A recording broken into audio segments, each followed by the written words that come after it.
Ça se sent, ça s'entend. Muller qui s'entraîne avec l'arbitre Araujo qui lui s'entraîne aussi à rencontre du combat, monsieur Olivier Edé. 5 cm de plus pour Sébastien. Et d'ailleurs on voit qu'on n'est pas du tout sur la même typologie de physique. T'as déjà eu l'occasion de t'entraîner avec Sébastien ou pas? Ouais, j'ai eu l'occasion par le biais de stages que j'avais organisé en Belgique et que ce soit les deux frères, deux gauchers, ils sont longilignes, ils sont très perturbants. Voici la première boxe. Et à la fois ils sont efficaces. Muller qui on sent vraiment physique, lutteur. Ouais.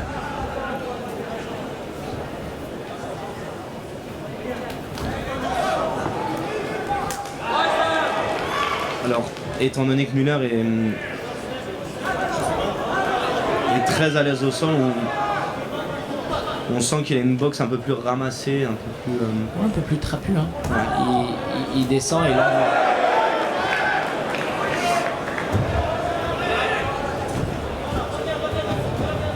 Il lâche pas. On sent qu'il est puissant, il envoie, il veut un peu estomper le physique là, de Seb. Je pense qu'il veut faire ce qu'on appelle un dirty fight, hein, emmener le combat au sol et dominer, user, soumettre si possible. Toi qui connais Seb, son domaine de prédilection c'est le stand-up. Ouais, ça reste le pied-point. Ils sont complets, ils sont vifs, que ce soit les deux frères, mais ils brillent en pied-point. Là on voit très clairement le background de Jiu-Jitsu d'Anthony qui multiplie. Les tentatives au sol. Et il vient étayer la théorie qui était la tienne tout à l'heure. Il est vraiment dans une volonté de coller. C'est un beau combat, il s'engage, un bon clinch. Il est en train de l'user avec le clinch d'ailleurs. C'est à la fois le clinch du boxeur thaï contre la pression du lutteur. C'est beau à voir. Et il le contre maintenant, donc il est vraiment là. Alors, j'espère qu'Anthony a un coffre 4 étoiles parce que là, il est excessivement pressant. Les deux se sont donnés.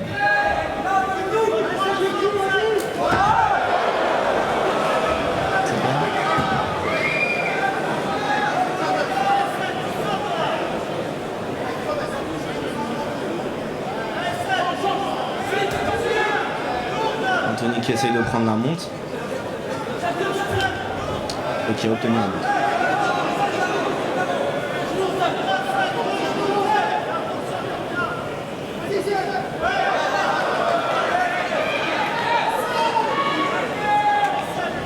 Pression d'Anthony.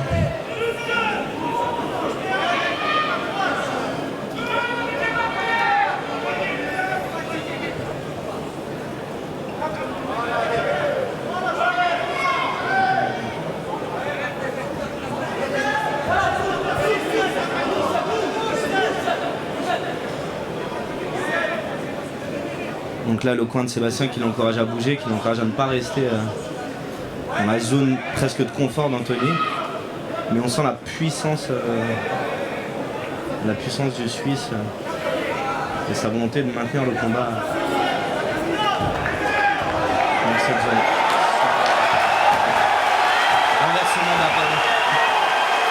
Renversement de la part de Sébastien, et je pense qu'à chaque fois qu'il se passe quelque chose en faveur de Sébastien, vous pouvez l'entendre parce que la salle s'anime véritablement. On sent que le public a son favori.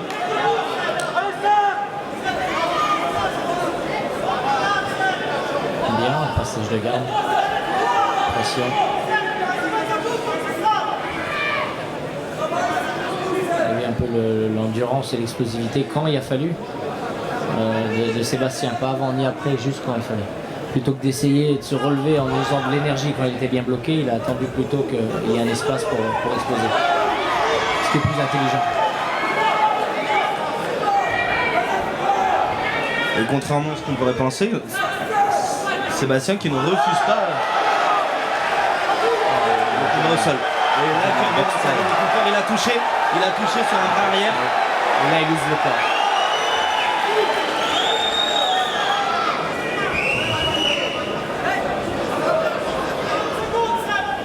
Anthony qui a une stratégie qui la maintient, évidemment, c'est coller, emmener au sol.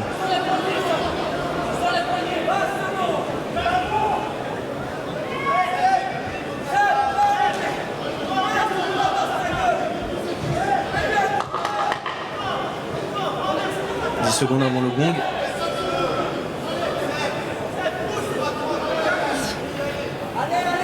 Je pense qu'on peut dire, Tom, qu'on a assisté pour le moment au round le plus animé de la soirée. Ils se sont investis corps et âme. C'est à ce moment-là que je me dis qu'on est pas mal à notre place également. C'est vraiment beau là de voir tout l'éventail du MMA, du sol, se relever et lutter, emmener au sol. Du clinch, à la fois du clinch de boxeur taille et à la fois un clinch de lutteur qui veut un peu casser le combat pour l'user et l'emmener au sol, ce qui est très intelligent aussi.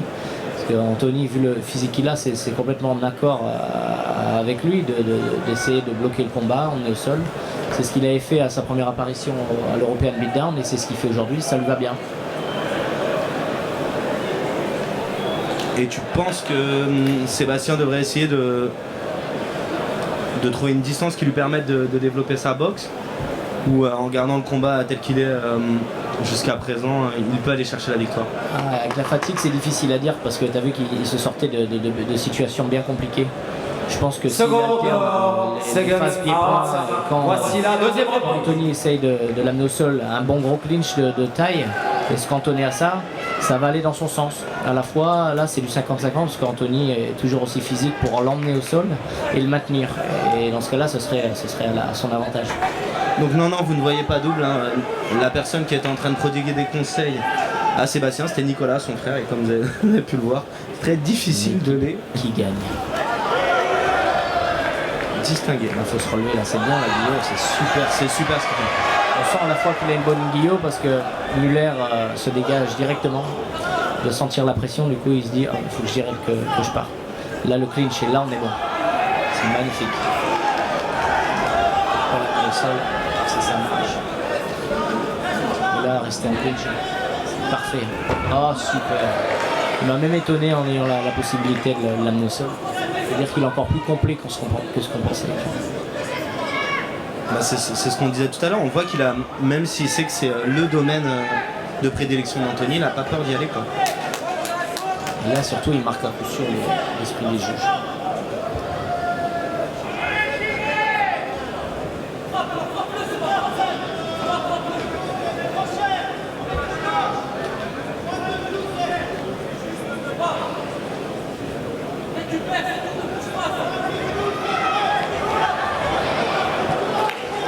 Situation s'inverse.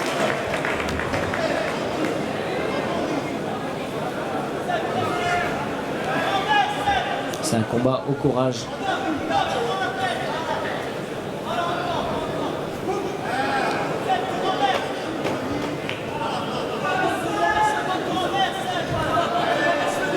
On est dans un grand classique du MMA, le striker contre le grappler. C'est ce qui est super intéressant dans cette organisation, c'est que s'il n'y a pas assez de travail au sol, ça se relève directement et ils prennent en compte vraiment l'aspect spectacle. Cher au public.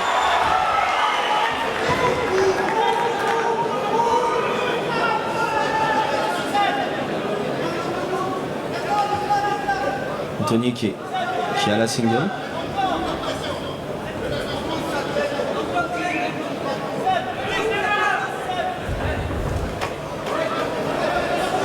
On va le laisser passer dans le dos. Anthony est super fort au sol, physiquement comme techniquement. On sent la puissance sur Anthony. On est au sol, Et la situation s'inverse encore. C'est un vrai combat. C'est l'histoire de ce combat.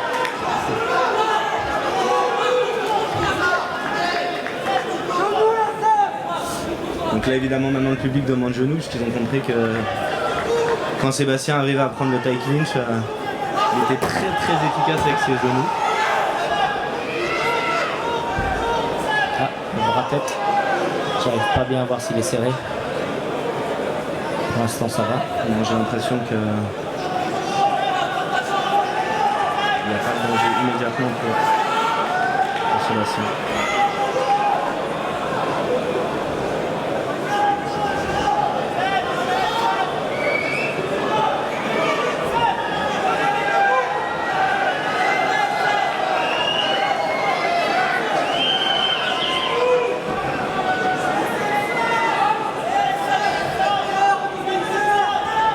bien sûr, il va pouvoir se faufiler. C'est ce qui est en train de se passer. Anthony change de plan.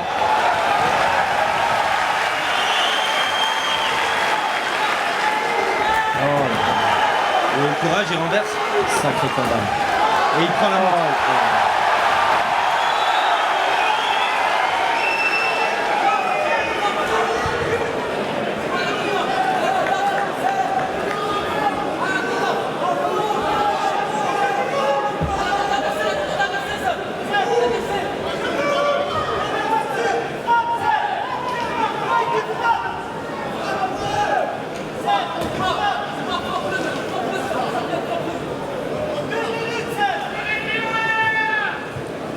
De rounds que je me dis que j'aimerais pas être à la place des juges parce que c'est quand même un combat très très difficile à juger.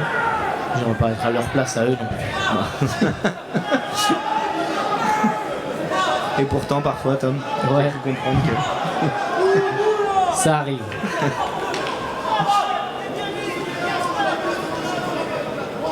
de là à dire que j'ai choisi la position la plus facile, savoir écrire. Ouais. Ah, c'est Deuxième save, Anthony qui arrive à chaque fois à sortir d'une position difficile parce que les deux adversaires sont prêts.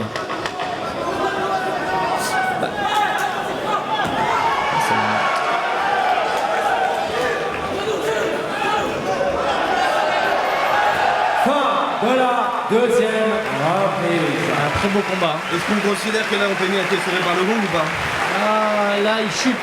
Il chute physiquement, à la fois Seb aussi est un peu dans le rouge, mais c'est normal au bout du deuxième, tu sais, tout le monde est fatigué, que ce soit à tous les niveaux.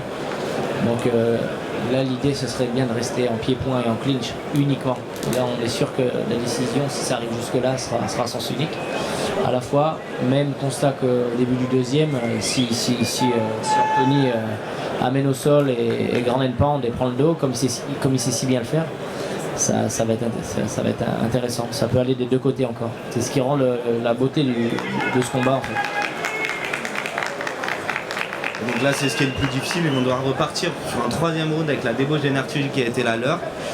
On sent que les deux essaient de retrouver un second souffle parce que ça va être un round assez terrible pour les organismes. Ça va être une histoire de Soigneur d'or, second out. Où celui qui sera le plus lucide, celui qui prend le moins de risques ou alors le risque le plus intelligent va remporter la victoire. Là c'est un combat serré pour le moment, c'est difficile de dire. Faites un maximum de bruit pour la troisième reprise. Et la dernière, bien entendu, de ce combat palpitant. On rentre sur un terrain sur lequel on n'avait jamais encore été pendant ce gars-là, le troisième round. Ah là, on connaît pas là, on n'est pas habitué. Mais on accepte, vu la qualité du combat.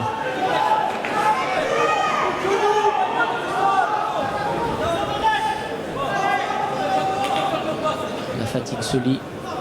À la fois, on sent les deux motivés. Deux bons combattants.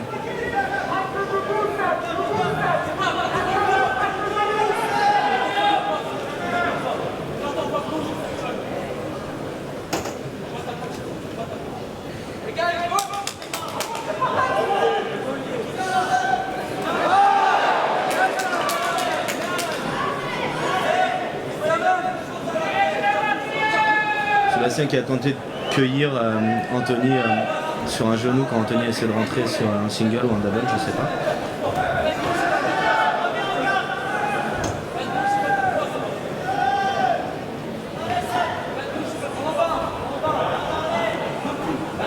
Le risque avec le low kick, parce que là le point conseil de low kick c'est une saisie et une amenée au sol. C'est soit mettre un bon low kick en mettant vraiment en pression avant où tu casses la jambe et comme lui il est sur l'arrière il n'a pas la disponibilité de le faire, ou alors c'est un low kick sans l'avoir préparé et là il peut l'anticiper et avancer pendant le low kick quitte à le prendre mais capitaliser en amenant Sébastien au sol en fait. Donc c'est toujours cette dualité entre essayer, pas essayer, mais celui le plus confiant souvent. Tentative de back fist, ça fait plaisir au public. Là on a quelques gestes qui permettent au public de se régaler.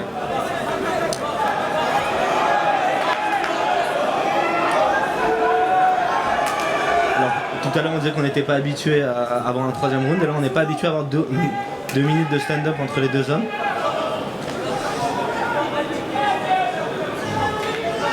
Et à ce petit jeu, je pense que c'est clairement l'avantage de Sébastien. Sans qu'il ait touché, le foie. C'est ça l'avantage des gauchers, quand ils envoient derrière, ça vient au foie, que ce soit en genou ou en middle kick.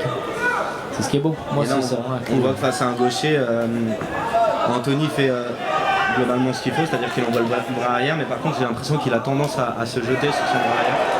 C'est surtout que lui, là, il est l'inverse, il fait gaucher, droitier également, donc je ne sais pas vraiment s'il est droitier ou gaucher. Alors on sent que Sébastien est en train de prendre une certaine confiance dans ce round. Oui, il reprend l'avantage, le centre du ring. À la fois, il commence à mettre ses combinaisons. Le fameux cage control.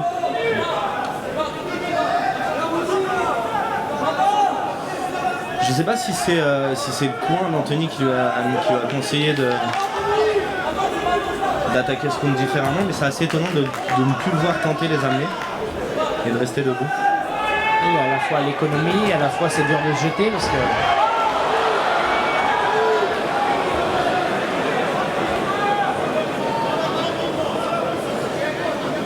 la moindre erreur fait que Anthony a peut-être eu l'intelligence d'attendre, d'être patient et d'attendre justement. Là, Sébastien répondait.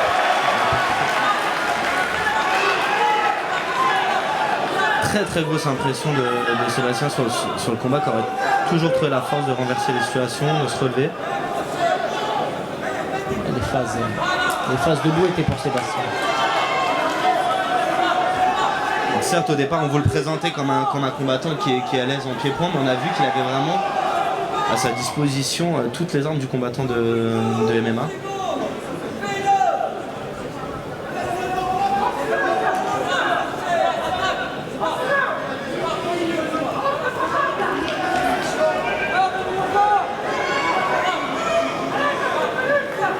Il ne reste plus qu'une minute, les deux coins le disent aux deux hommes. Tom, comment on l'a vu cette dernière minute? Elle est intense, j'en ai oublié de commenter. Mais là, c'est dernière, encore 40 secondes.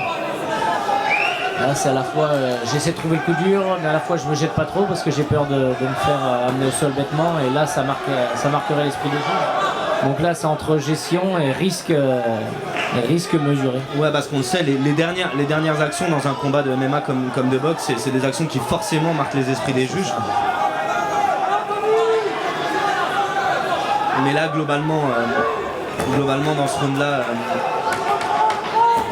autant les deux premiers sont, de mon point de vue, difficiles à juger. Il reste 5 secondes. Fin du combat.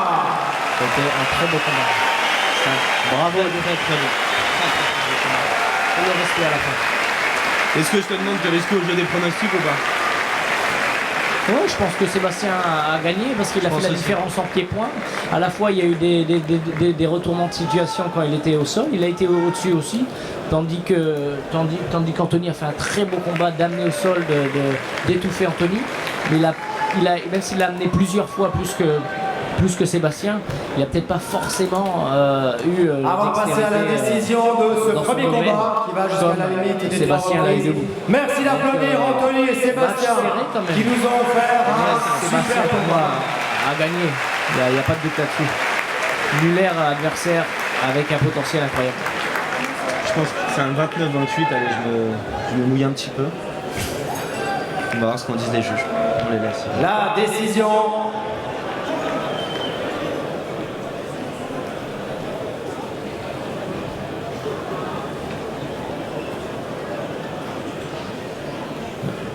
La décision, mesdames et messieurs, pour lui dire, je pense que c'est toi, mec. est déclaré vainqueur au point sur décision, unanime. Le coin rouge, Sébastien Franco. Fêté par tout son coin, son frère, son coach, les amis.